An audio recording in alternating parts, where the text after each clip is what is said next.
what have historians said about it? And of course, one or two of those questions about historiography anyway. You know, you don't have to take those ones, but to get excellence, you have to look at the different historians' views on it as well. And I've tried to provide you with as much as I possibly can by way of access to resources that you might need.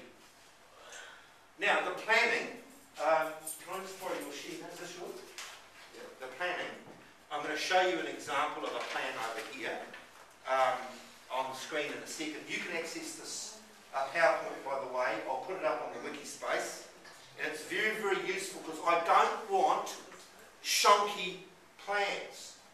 Now, the reason that the whole of NCA went this way with this technique, I hate it, but look, I totally believe in my classes we play by the rules of the game. And me, like the coach, the trainer, I try and say, look, my job is to make you to play, to encourage you to play by the rules of the game. So I'm going to teach you what the rules of the game are. And this one here, because what we used to do, we used to say to the kids, we want you to keep a diary of the research process. Not a predicted plan, but a diary. So what kids were doing was they were writing up their diary the night before they handed the assignment in. We'll play your game, Mr. Pipe. We'll make a beautiful diary. And it was a work of fiction. They did this diary which I went to the library and I met this lovely librarian and she didn't really help me, you know, and I had to go away and yada, yada, yada. And they made it up the night before they handed the assignment in. So what they do is we have a bit of a prediction of what you're likely to do over the path of the assignment, given it's quite a generous path, it's quite a generous time span. So, over here, I have put a lot of the advice, the textual advice, onto the wiki. I did this at the weekend, alright? Just to get you thinking about that, given that you have to think ahead. At least you've got a bit of a pre-1840 kind of context to what's going on in New Zealand. And I have, that's this PowerPoint today. I'll change that one, that's an old one, and I'll just make this one, and I'll also put the link to the YouTube video. If you don't quite understand what I'm talking about today, go back and have another look at it. So that one there, that's not live, that's just a screenshot of the wiki space, but I think you've got to start using that really. This one here is a general thing, but because it's a New Zealand search topic, we've got to go to the New Zealand electronic sources. And one of the best ones I would like people to go to, and I would certainly argue that if you use this, it's actually using your initiative. And that's if you could find a newspaper from that time period. Newspapers are not particularly reliable history, but that's good because it enables you to critique it. It's very biased, the newspapers in the 1860s, all anti-Maori, pro-Europeans, pro-government, you see. All those horrible Maoris that are in rebellion, you see, in the 1860s. So these are sites that you can go to that gives you the story of what's happening. Now, of course, I've argued with the other teachers a little bit, not really, but if the context is 60 to 72, really you've got to know what happens in the 1850s in order to find out what happens in the Waikato War. And of course, the precursor to Waikato was actually Taranaki. So why do I put a picture of Taranaki on there? Because it's bloody important to Waikato.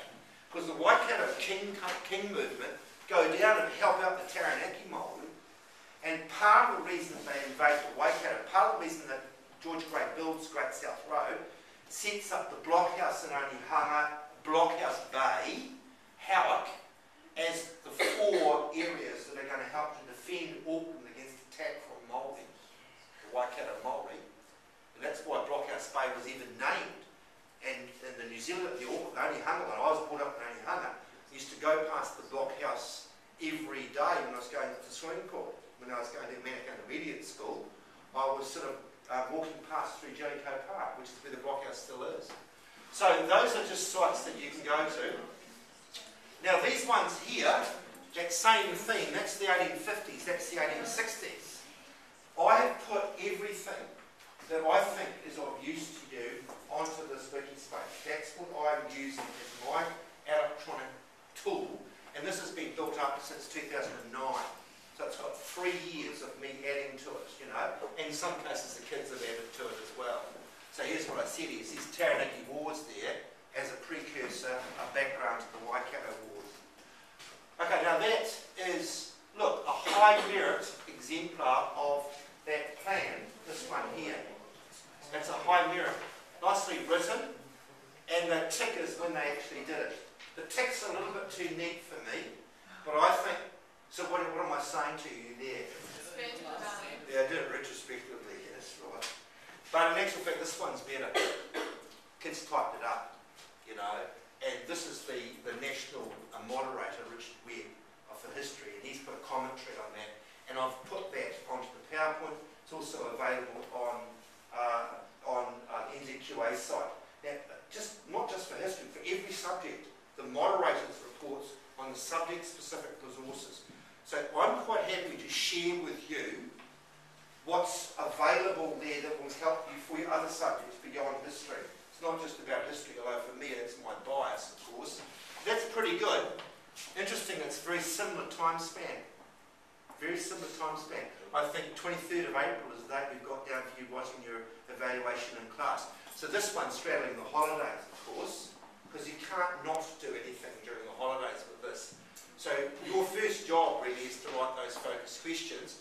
He's written a little commentary to give you an idea of what should go into a high quality plan. Something about what you're going to be doing to help you to do this assignment.